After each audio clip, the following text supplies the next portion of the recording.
game-changing discussions on the big ideas that shape our thinking. This is One2One.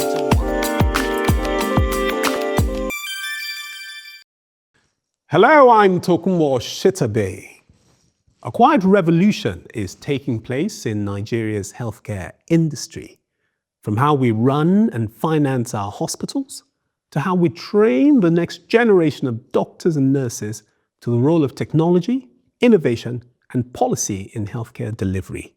The landscape is changing. Today's conversation is the first of a 12-part series on reimagining what's possible as we design the future of healthcare in Africa. My guest is Dr Toyin Ajala, physician and founder of the JBS Gerontology Centre. Welcome to One2One. Real pleasure to have you. Of course, you're one of the leading lights in the healthcare industry in Nigeria. You are a consultant physician and geriatrician. You trained as a physician in London in a specialty that I very fondly refer to as care of the older person. I spent a bit of time in that specialty myself. But I'm really interested in your story, and I'd like you to kick off this conversation by telling us who is Toyin Ajala? And a bit about your trajectory and how you came to be here. Right, okay, so I'm 55 years old. I am a wife and mother of 4 beautiful girls. I am also a daughter, but my parents are still alive, got 2 professors.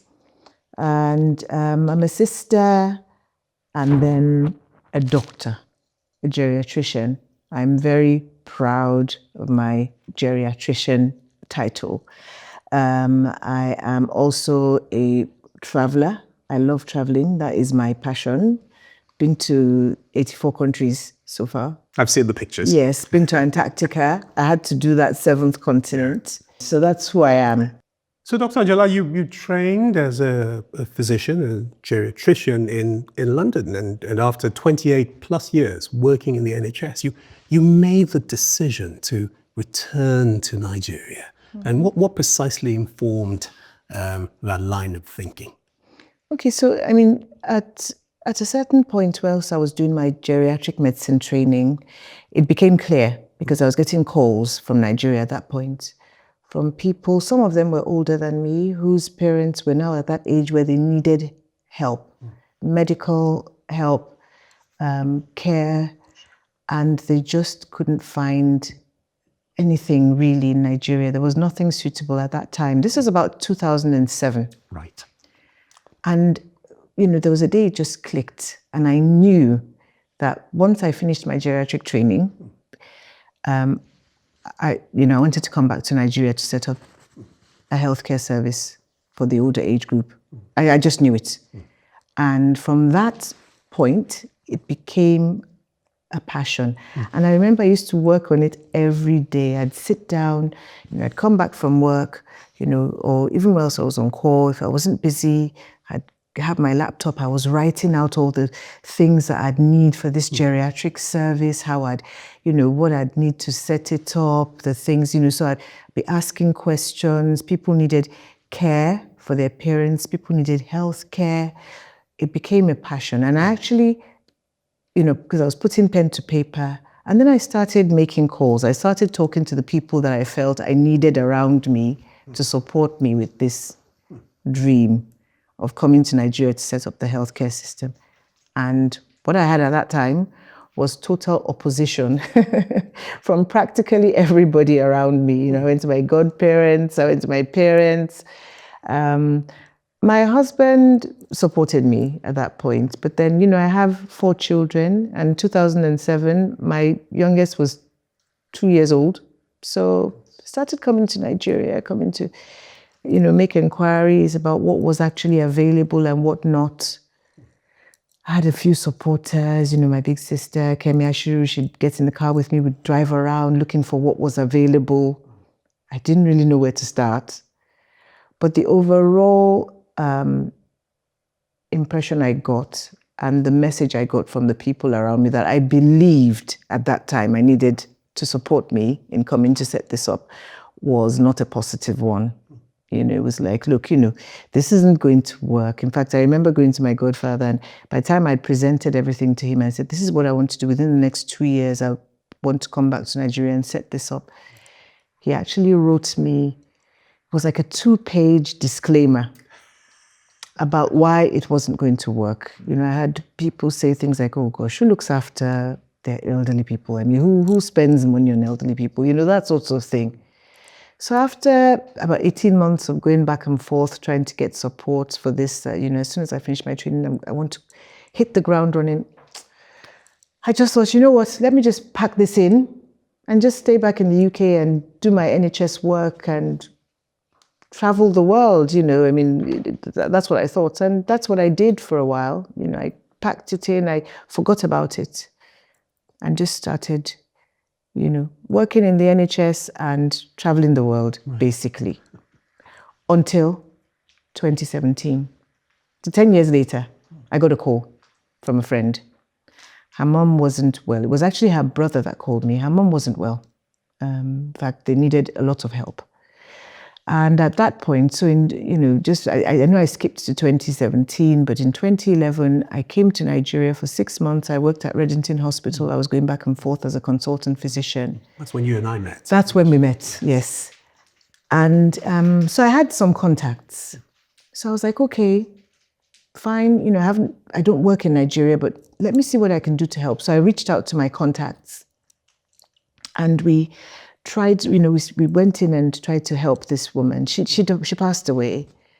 But it was at that point that one of my younger sisters, she's actually a cousin, but she's my closest person. She's a sister.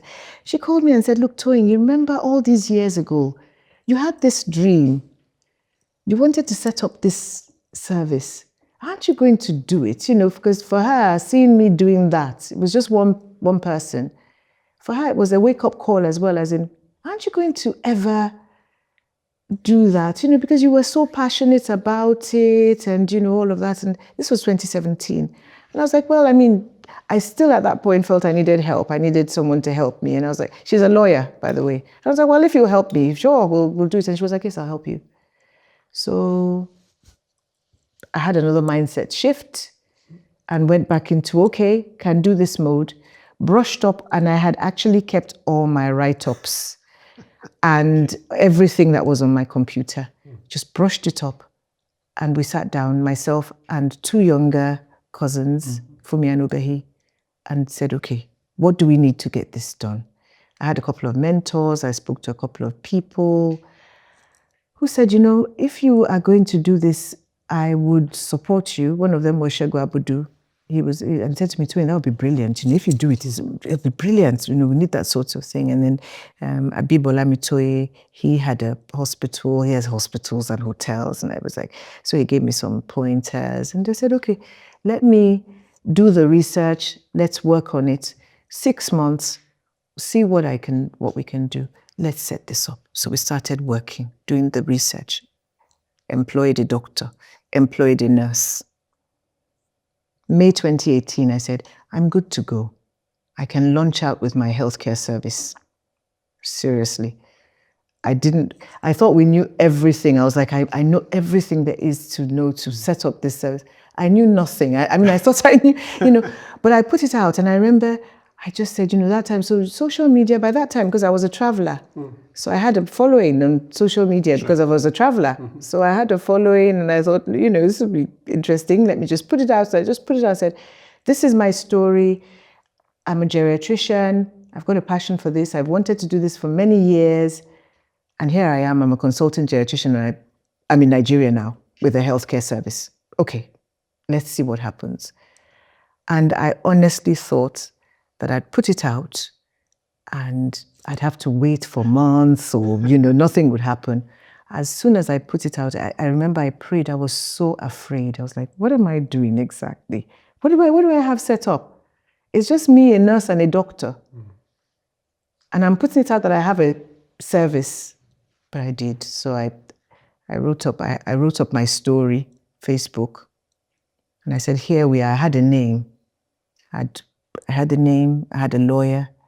We registered a company. We opened a bank account. Actually, we hadn't opened the bank account. My banker hadn't opened it yet because I don't think she thought I was serious. I put it out on Facebook. Here I am, JBS Medicare Services, elderly healthcare specialist in Nigeria. Pressed send. And I thought, well, and that story was shared over and over and over and over again. I was afraid to put it out on Instagram, but when I saw the response to it on Facebook, I put it out on Instagram, shared over and over. I just had this poster. One of our first patients, his brother was in Australia. He said he was in Australia when someone sent him this flyer. And he was like, this is what I need. You know, this is the person that will look after my brother. And I had set a date. I was like, I'm going to come to Nigeria on the 31st of May and be in Nigeria for a week and see what happens. I hit the ground running. I already had patients lined up for me when I came. So it was myself, my nurse, my doctor. I was like, I don't really know what I'm doing.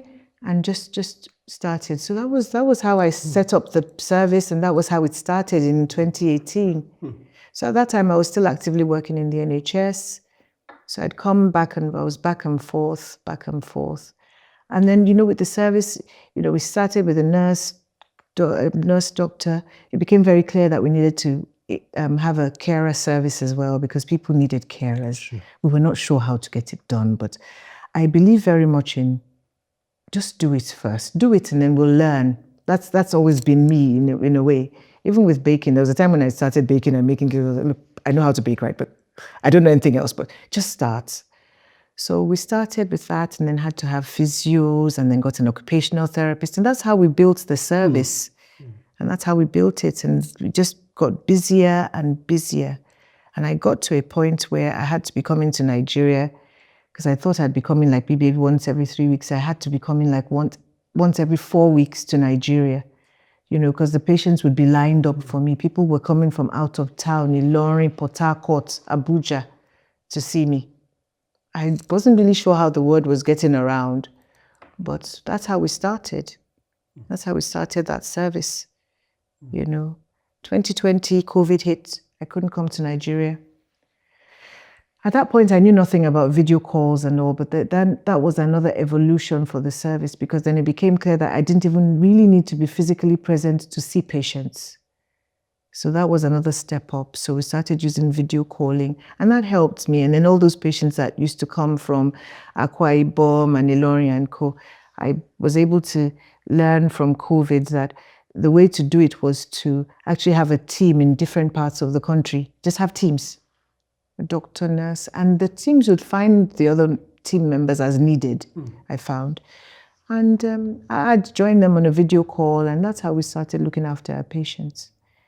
And then by 2021, it became clear to me and a few other people around me that we needed to have our own place, because I didn't have a place. I was using my cousin's house as my office. We were looking after people at home in their homes. Then we had to rent space in a clinic, you know, so that people could come and see me there, people from out of town. But then 2021, we decided I needed to have a hospital, you know, my own center, my own place where people could come in. I could admit patients, you know, who might not be well managed in other hospitals. Sure. I had you know, hospitals that I used for patients that had needed to be admitted, and there was something that happened to one of my patients. You know, there was a strike. There was something going on. Nobody could get to him. It was in Ikorodu. My doctor had to get, you know, these Okada bikes to take him to the patient's house. When he got there, the patient was in extremis.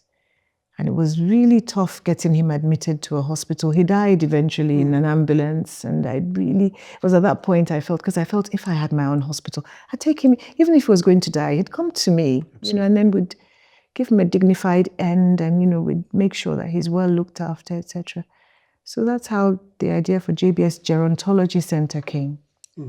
And here we are. Incredibly interesting story. You've just described your entire trajectory, the evolution of your service, almost in a modular manner, beginning more or less as a community service, Yes. and transitioning to what it is today with your own Yes. hub, which is your own hospital. Yes. But in many ways, what you described also speaks of the way the healthcare industry has evolved. Instinctively, you felt there was a need many years ago. Yes. It took over a decade for that need to be validated by society, and you started getting the calls. It leads me very nicely onto what is to be my next question. You're trained as a geriatrician. I did, yes. What that means really is that the care of the older person is a discrete specialty It is. with its own needs, physical, psychological, and social. We now know that there is room for that specialty. Very much so. Here in this country. Can I ask you to talk to me here and now, in this country, in Nigeria, perhaps in Africa, what a care of the elderly person, the care of the older person service means for society right now? What makes it justify its place as a specialty? And perhaps you could talk a bit about the sorts of conditions and needs that elderly people have. Okay, so like I said, I'm a physician for older people, so geriatric medicine. In the UK, to be a geriatrician, to be a certified geriatrician, you have to be a physician. So you've got to be a member, you've got to pass your membership exams. We're under the Royal College of Physicians. Sure. So we do this, so we do the same core training with, your cardiologists and respiratory doctors, etc. But it became clear in the Western world in the 60s that elderly people were not doing well. They weren't really being treated well, to be fair. I must say that even when I became a trainee in geriatric medicine in the 90s, in the late 90s, even at that point, geriatric patients were not getting the sorts of care they deserved. That has totally changed. It's completely evolved in the West. And what we know is that, regardless of the condition, if you've got a geriatrician, a trained geriatrician, someone who is trained in those peculiar needs of the older age group, it doesn't matter what the condition is, surgical or psychiatric or whatever. Correct. They do better. They do better, they fare better, they survive, and they do better overall if you've got a trained geriatrician involved in their care. And I remember in 2018, when I first came to Nigeria, people couldn't even pronounce geriatrician. They couldn't. They'd be like, you're a it was quite... Jack of all whatever, trades. as in what exactly, they didn't know what it was. Yeah. And then fast forward to 2022, where people were now actively, as in Nigerians, searching online for a geriatrician. They'd actually tell me that they just knew. Someone said to me that his father it's his mother actually, in Abeokuta, and he'd bring her to Lagos, and she'd see the cardiologist, and she'd see the chest doctor, and she'd see the endocrinologist, and she'd see the neurologist, and then there was a day he just thought, there must be a doctor whose role it is to look after, because it was just like one person. And I think he Googled it and found geriatrician, and then Googled and found me. Because I had to ask, so I used to ask, I don't ask anymore, how did you find me? And he said he found me online. He actually found me on LinkedIn. But he knew that there must be some specialty, absolutely, someone whose job it is to look after all of this. To bring all this together. All this together. And that's what a geriatrician is. And so the country has evolved. People now know, to a certain extent, lots of people know that there must be a physician or some specialty or something that looks after older people, and they look for this person, and that's how they find me, that's how they find us. I did a lot of, when I first came in 2018, I tried to do a lot of awareness, just trying to raise awareness. I don't really have the time to do as much as I would like to do now, but I spent lots of time trying to raise awareness, ask the geriatrician, putting out programs, speaking on the radio, doing whatever I could, to raise awareness about geriatric medicine, because coming to Nigeria in 2018 opened my eyes to the challenges that the older age group face in Nigeria. And you've got to have my specialty present to help to manage all these conditions. And did you want to ask about what sort of conditions these are? So the first one I'm going to talk about is dementia. I was shocked when I came to Nigeria in 2018. So I'd done all my work in the UK, really, post-medical school. So I thought dementia was a Western world problem. That is what I believed, 100%. So I was shocked when I came into the country to find that it is such a huge burden, such a huge health burden. I would go as far as to say that 80% of our patient group right now has got dementia to one degree or the other. You have from the mild dementias to the severe dementias, more than 80%. More than 80%. And, with challenging behaviors and challenging issues. And even when they have other conditions, even if they have a hip fracture, have to go into hospital, there are always challenges managing them even around all of that. So that's where we've come in. So it's a big area. There was a huge gap that needed to be filled. Yes. Huge gap. And that gap is going to get bigger because Nigerians are getting older. Of course. That life expectancy, it was at one point said 46 years and 54. Very soon, it's just expand. And by 2050, we are going to have an explosion. In 2050, you and I, Tooks, we're going to be in that age bracket. Yes. That's 25 years' time. Yeah.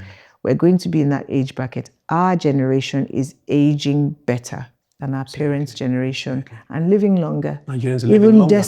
Despite cancer, despite cardiovascular disease and cerebrovascular disease, Nigerians are living longer. The healthcare challenges that we're going to face in 2050 is going to be very different to what we're facing now. Absolutely. And to that point, of course, I mean, it's very well recognized that that one of the concerns, the issues that a service like the NHS has is that people are living very long. Elderly care is expensive. And what that means really is that the burden on the structure, the funding of services is increased. What does that tell us today and looking forward a decade from now about the structure of our healthcare service, how it's funded? Is it going to be able to withstand the burden that comes from the fact that people are living or will be living longer over the next 10, 20 years? It's going to be a big problem. So right now, I mean, the burden of, healthcare financing in Nigeria, as you know, is private. People have to pay their way.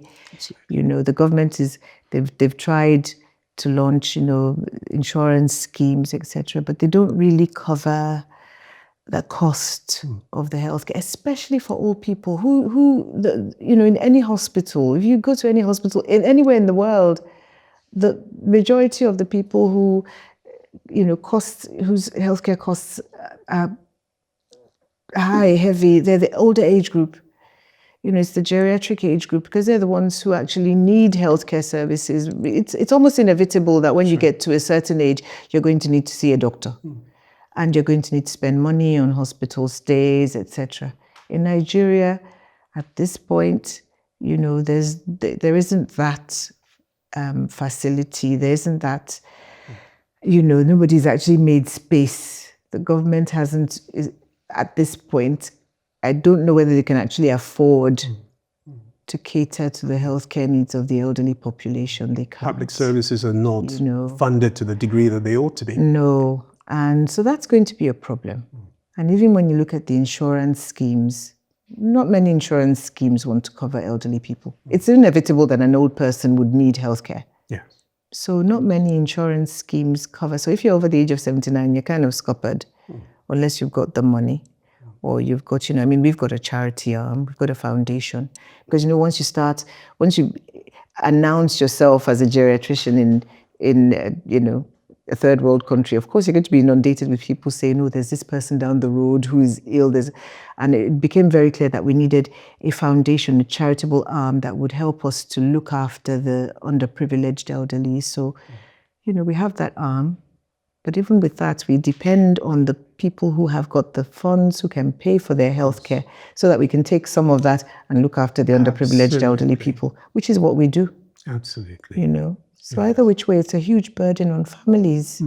So Dr. Ajala, of course, part of the point of this program is to facilitate the understanding of the public in particularly matters that have to do with their day-to-day lives.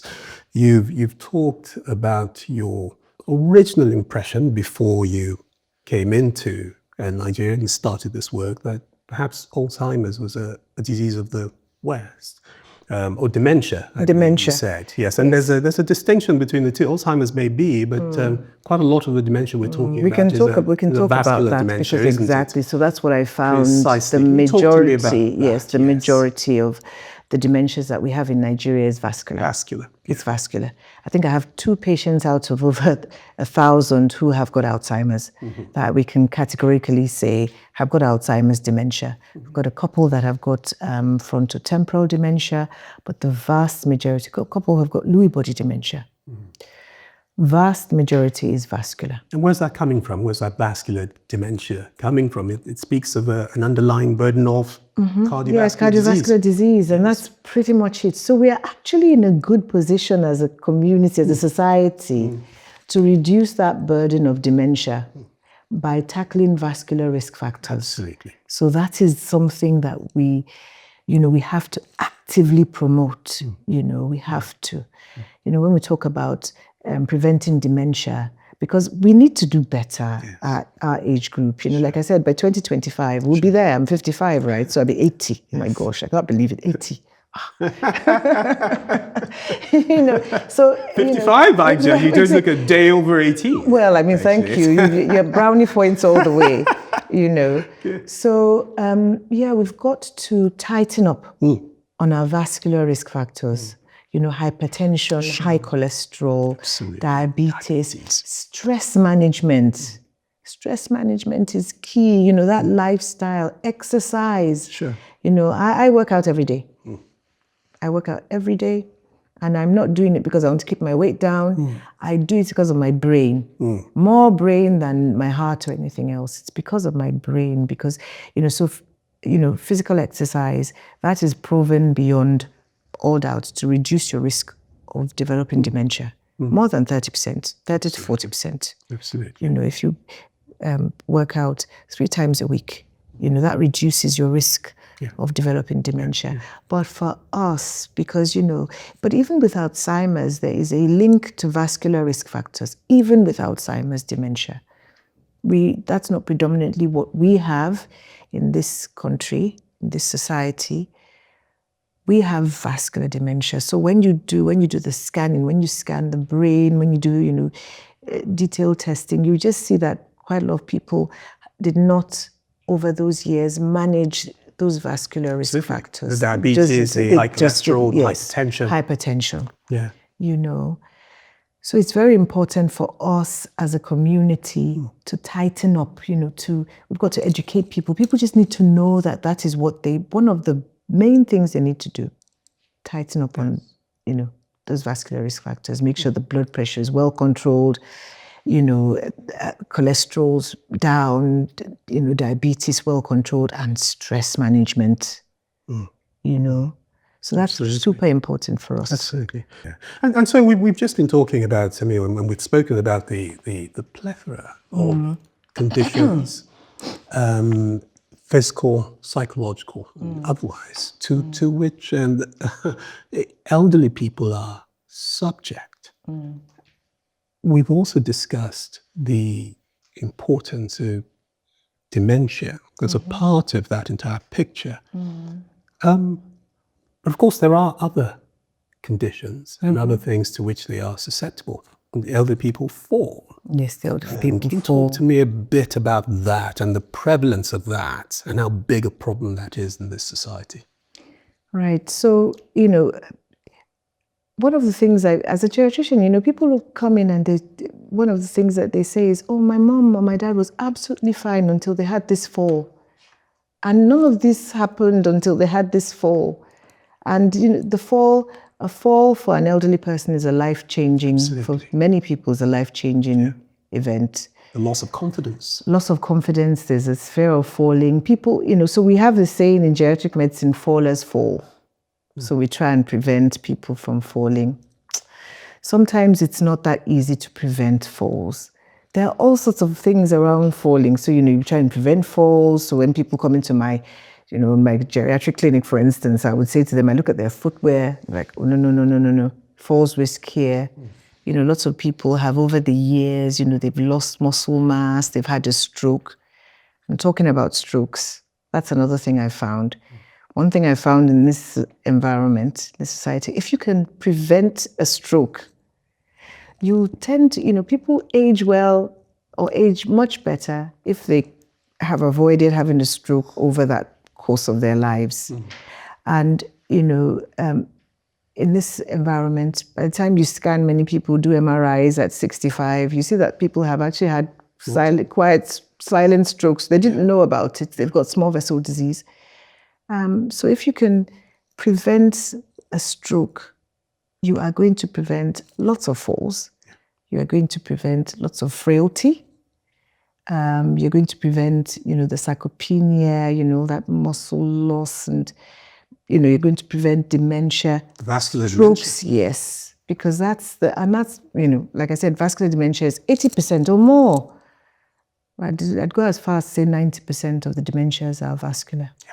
That's diabetes, stroke, yes. The rest of it. Yep. So if you can prevent a stroke, you can probably prevent most falls. Absolutely. You can.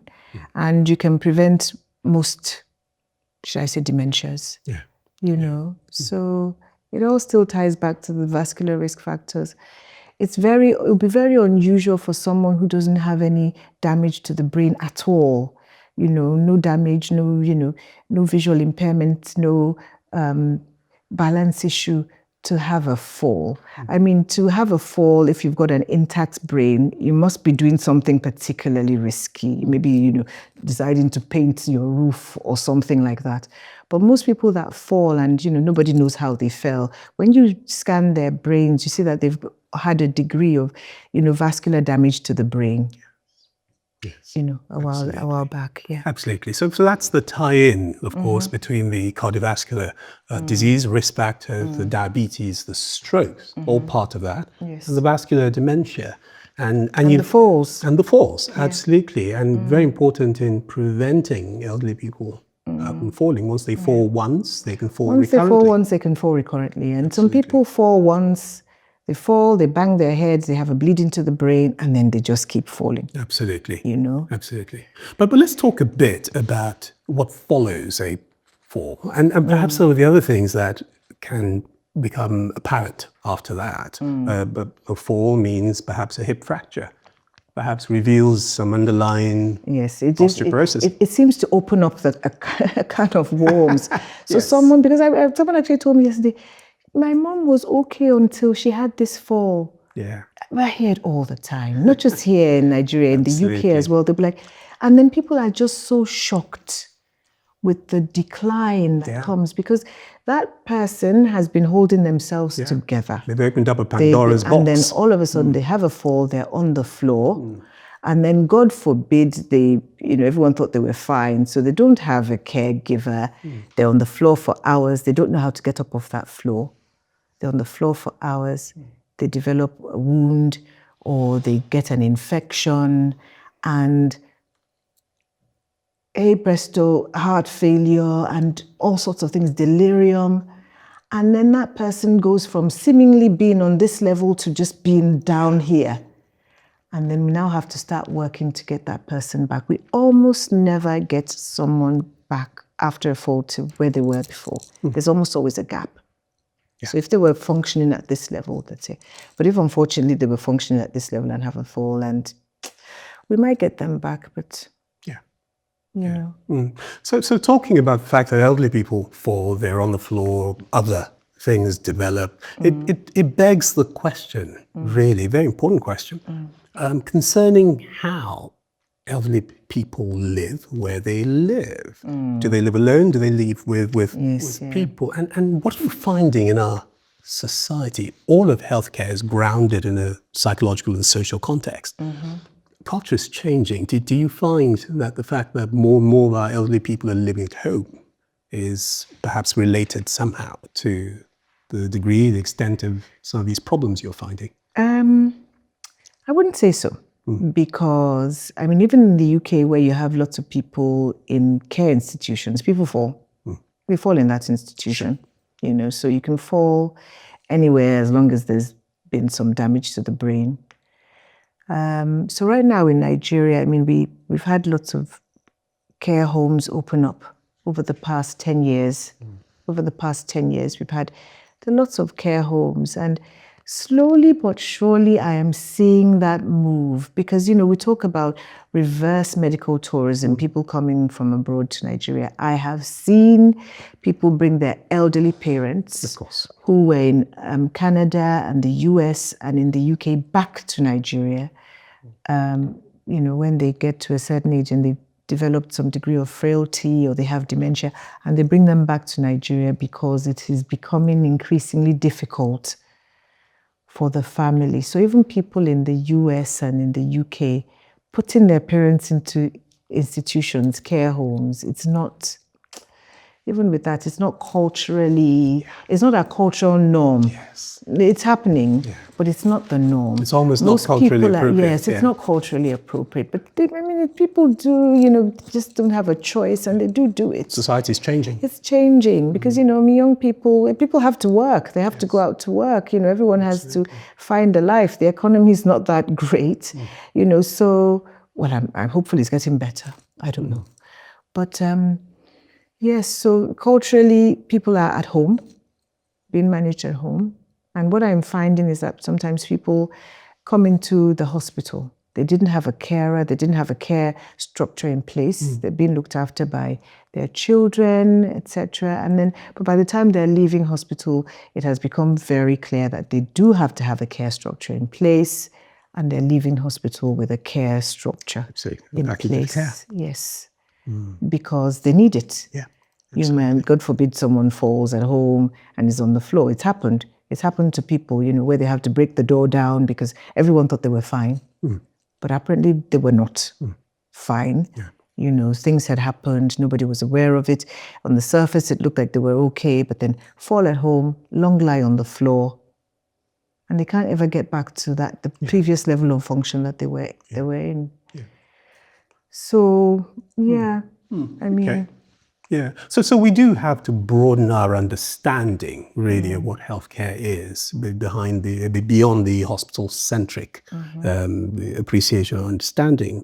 Especially for older people. Absolutely, there's psychological, social, cultural, and very practical issues that need to be attended to around them. But I do want to ask you at this point. You are MD and founder JBS Gerontology. I mean, forgive me, but MD could very well mean medical director or managing director. No, medical director. Yeah, but it's medical. I will put to you the point, okay, the assertion that it's probably both in your case. It is definitely both. You are working in the business and on the business. How difficult is that? So that's stressful. So for, you know, as a geriatrician with all the knowledge I have, I find that's a bit, so that's a concern for me because, you know, I find that I'm under quite a bit of stress. So, you know, the way it is in Nigeria, once you are the doctor, you're the consultant, it doesn't matter how many people are in your team, everyone still wants to see you. Yes. They want to see you, they want to be sure that you're around. Yes. You know, so I try, because especially with geriatric medicine, I've got to make sure that we're also managing the family the family members. That's just part of it. It's like pediatrics, isn't it? You know, with peds, you have to manage a father and mother. With geriatrics, I might sometimes have to manage 7 children as well.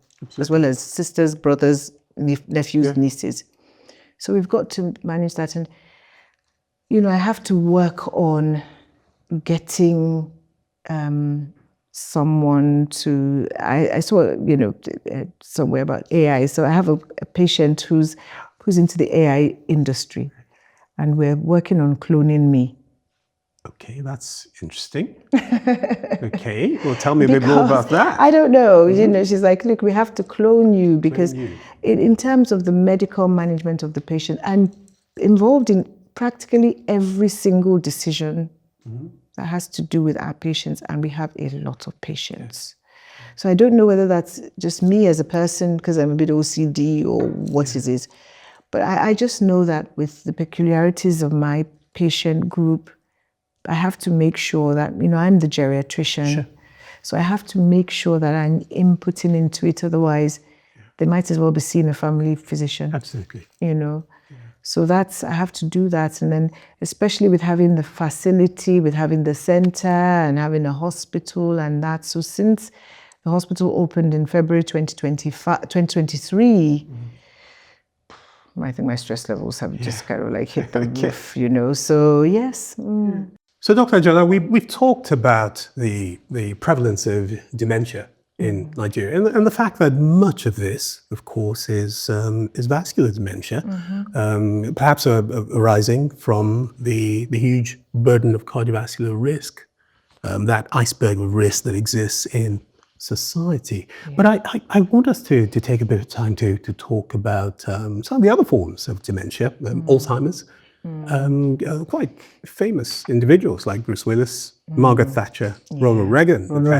Of course, the clear distinction there is that this is a Western society, perhaps slightly more affluent socioeconomic group. Yes. But you did make the point earlier that we are becoming an increasingly affluent society, particularly in the middle class. So do you expect that we will see more and more of Alzheimer's and other forms of dementia in this country? I'm afraid so. I'm afraid so. So like I said, 2018, I really wasn't expecting this burden. I didn't think we even had dementia in any form. You know, I thought it was a rarity. But now it isn't. It isn't. It's almost, it's actually endemic. It's an endemic problem of the older age group in Nigeria, dementia. So like I said, the majority of patients with dementia or people with dementia, it's vascular. I do have some patients with Alzheimer's dementia. I have some patients with Lewy body dementia and frontotemporal dementia, which is very unfortunate because those are younger patients. They're younger patients. And, you know, we talked about trying to prevent dementia. There are some dementias that you can prevent by tightening up on vascular risk factors. But there is still a genetic basis to some dementias, frontotemporal dementia, for instance. So if you look at Bruce Willis, so some years ago, he had this aphasia. That's what they said. I still remember reading somewhere that had some aphasia. Once you start to have all these neurological diagnoses, you know, and all of that, in time, we tend to uncover things, either motor neuron disease or dementia. So is this frontotemporal dementia, which has a very strong genetic, there's a strong genetic bond to it. So I'm sure if you look back in his family history, there will be somebody who had frontotemporal dementia. So with that kind of dementia, it's unfortunate. You know, you can still work on tightening up vascular risk because lifestyle still helps. We know that 30%, at least 30% of dementias are preventable, you know, with lifestyle changes, interventions. So who knows? So still go ahead and do the lifestyle interventions. And I must say one thing with what I have seen, even in this society, people who have been active, physically active all their lives, there is a lower risk of developing dementia in those people. And even if they do develop dementia, they don't deteriorate as quickly as others in terms of the memory, loss of memory, cognitive function. That I have seen. The other thing I've seen, and I make a joke of it to people, that, it's all my aunties who are the socialites, always at a party. They don't seem to develop dementia. There we go. They don't, And I ask, because, I ask questions, when I see the very elderly who are doing well, I would ask them questions, what do you like to do? Do you drink wine? Almost invariably, they drink something. It might be, I have a shot of whiskey, or I have a glass of wine or something. They're almost never teetotalers. And physical activity, they're physically active, they're socially connected, So that's really big. And like I said, if you can prevent having a stroke, if you can prevent yourself from having a stroke early on, before you're 70, even before you're 80, very likely that you're going to enjoy a good old age, healthy aging, because that seems to be the trigger for a lot of these things, the falls, the dementias, the, dependence, everything. Sure. So if you can prevent that, very important. Yeah. So quite a lot of this, of course, vascular dementia, everything else that goes with it. Yes. The Alzheimer's. But even with Alzheimer's, there has been a link. There's a link to vascular risk factors, even with Alzheimer's. Even though, like I said, in this environment, it's not prevalent, but we do still see those people when you do an MRI head. They don't have the small vessel disease. They haven't had a stroke. They've got the shrinking of the temporal lobes and all that. That suggests Alzheimer's. Yeah. So there is a small proportion of people, it's Alzheimer's. Yes. And like I said, a small, and I have seen with the frontotemporal dementias, most people under the age of 70 that present with dementia is frontotemporal. But I have seen people present with dementia in their 50s, it's vascular. Yeah. They've had 2 major strokes or something. You scan their head, there's hardly any brain left, because they've had massive strokes, and then they present with vascular dementia. Yeah, absolutely. So vascular, perhaps some of a genetic link. We've talked about Alzheimer's as well, which has a slightly different, significantly different pathology. Significantly different pathology. Relatively rare in this environment, though, but still perhaps in terms of discovery on the increase, isn't it? It is on the increase. So we've still got to be aware of it. So anybody that presents to me with cognitive impairment, do an MRI head. Because the way we treat the dementias is different depending on the etiology. Sure. So if it's Alzheimer's, there's medication for Alzheimer's dementia, as long as it hasn't progressed to being so severe that usually there's nothing. And then apart from the medical treatments, there are other things, there are other interventions, brain boosting, brain stimulating activities. They work. It's very important. It slows down. What we want to do is try and slow down the progression of the dementia. If you can slow it down, then people can still enjoy a good quality of life. Yes. Up till, Of course. a certain age. Right, so Dr. Ajala, we've talked about the fact that, of course, dementia is a problem, vascular dementia, but there are rarer forms, Lewy body disease, Alzheimer's disease. We've talked extensively about those. But would you say, of course, and it is a fact, that private hospitals and institutions like yours are discovering more and more of the rarer forms. And we are in the middle, of course, of an evolving healthcare system. So to what extent, to what degree do you feel it is the case that with more sophisticated techniques and more information, better diagnostics, we're actually finding, we're uncovering a lot of these conditions? Or is it the case that they just appeared on our doorstep? No, I think they've been here. They've been here for decades, maybe, and like you said, not uncovered, and also hidden. Not uncovered is different from hidden. Do you understand? Not uncovered as in we didn't have the diagnostic technology to diagnose all these diseases. And hidden because when there's a condition that culturally seems like a taboo, or people hide it away. So that's why, like I said, when I first came in 2018, I was really shocked to see the extent and the numbers and the percentage of the older age group with all these conditions, the dementias, there's dementia, lots of frailty, people hidden away, and people who have got conditions that really just were not uncovered. So now, especially because now, in Lagos, how many MRI scanning centers are there? Lots. So you can always scan and say, this is what this is. Put a name to something that didn't have a name before. But then also people are now being a bit more open. They're actually bringing people forward to say, look, this is what we've been going through. This is the condition, so there's that awareness and people being more open to bringing family members forward to say, we've been going through this. We don't know what it is, can you help? Absolutely. So, So let's talk about the business of healthcare. You run a service. We've established the fact that you are MD of JBS Gerontology, but of course, there's no running away from it. Your MD is both medical director, and managing director. There's no running away from that. So you run a service that must be underpinned by sustainable business. That is a fact. I'd like to ask, how did you go about raising the capital to establish JBS in Nigeria? Right. Okay. So in the first place, in 2018, I had decided to start with what I had.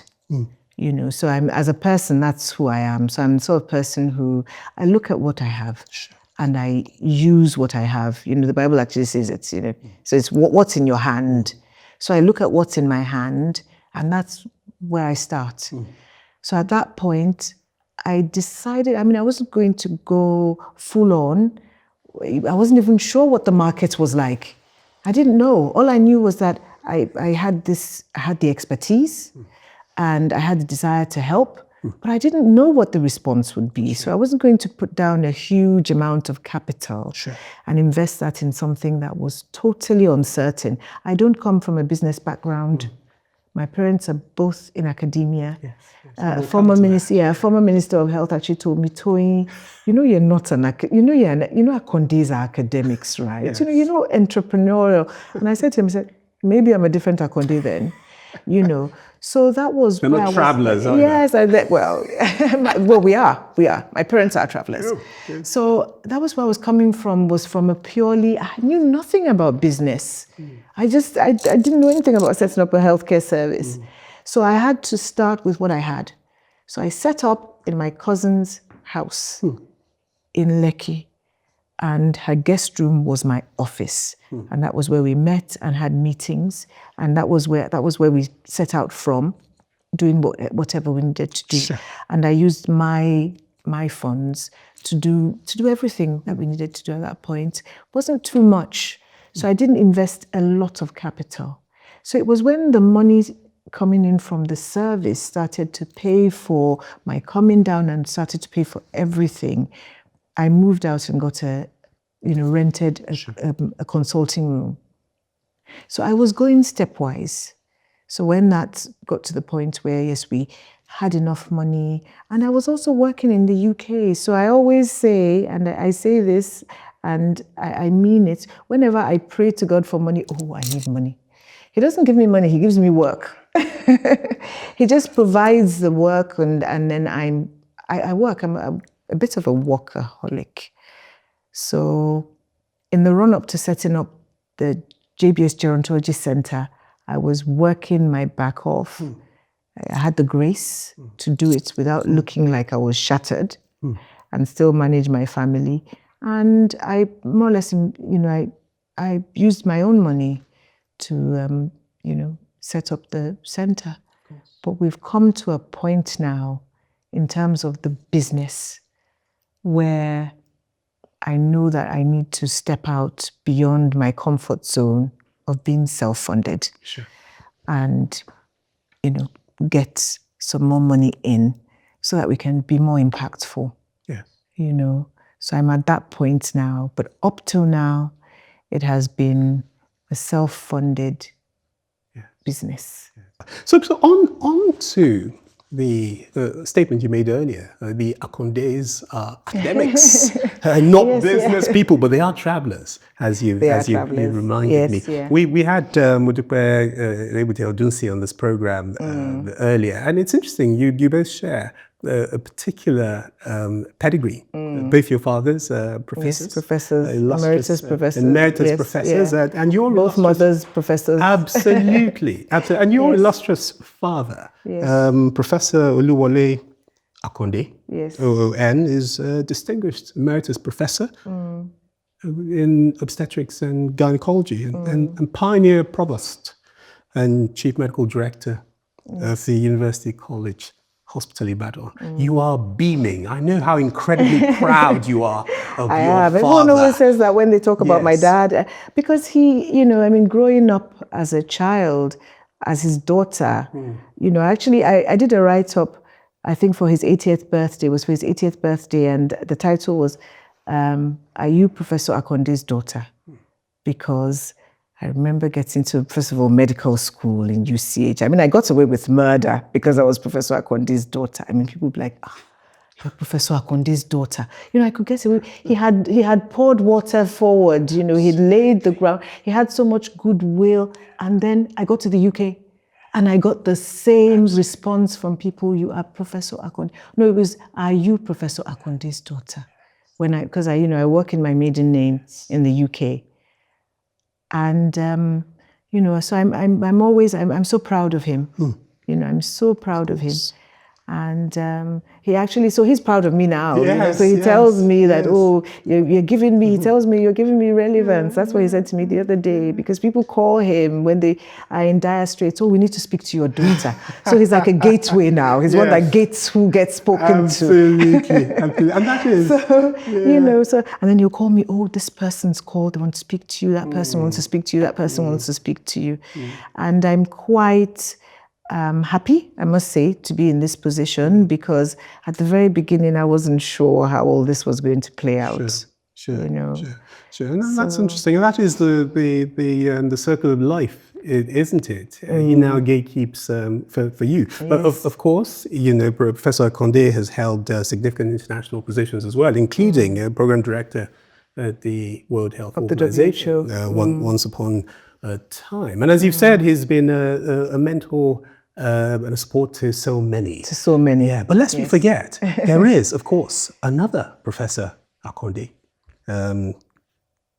Yes, my brother. Akonde is your brother.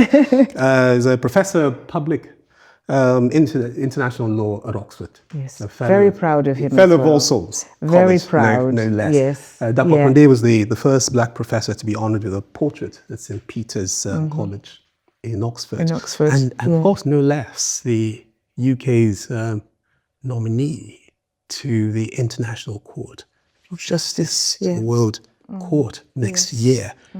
So what has all this meant to you as a person and as a professional attempting to do great things like this in this country?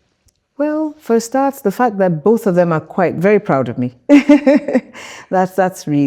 That's something, we had a party for one of our daughters graduated from university, and at the party, my brother was there, and everyone wanted to take photos with him. Yes. I think people were more or less queuing up to take photos with him. Quite. And I thought, gosh, are you famous then, or what's going on? Yeah. So yes, of course, it's fantastic. I don't know. I mean, I've actually got another brother who is he's our psychogeriatrician at JBS Gerontology Centre. My brother, Dr Benga Akonde. And thank God for him. So he's based in Manchester. He's in the UK, isn't he? And like I said, I really did not appreciate the burden of dementia and the behavioral problems and, the impact it had on so many lives and families. Thank God for him. Him taking time out to come to Nigeria to help me at the beginning. So I'm surrounded by greatness. Yes. I'm surrounded by greatness. Don't know what else to say about that, Thank you. So, absolutely. Dr. Toyin Ajala, thank you very much for joining us on One2One. You're welcome. It's been a pleasure.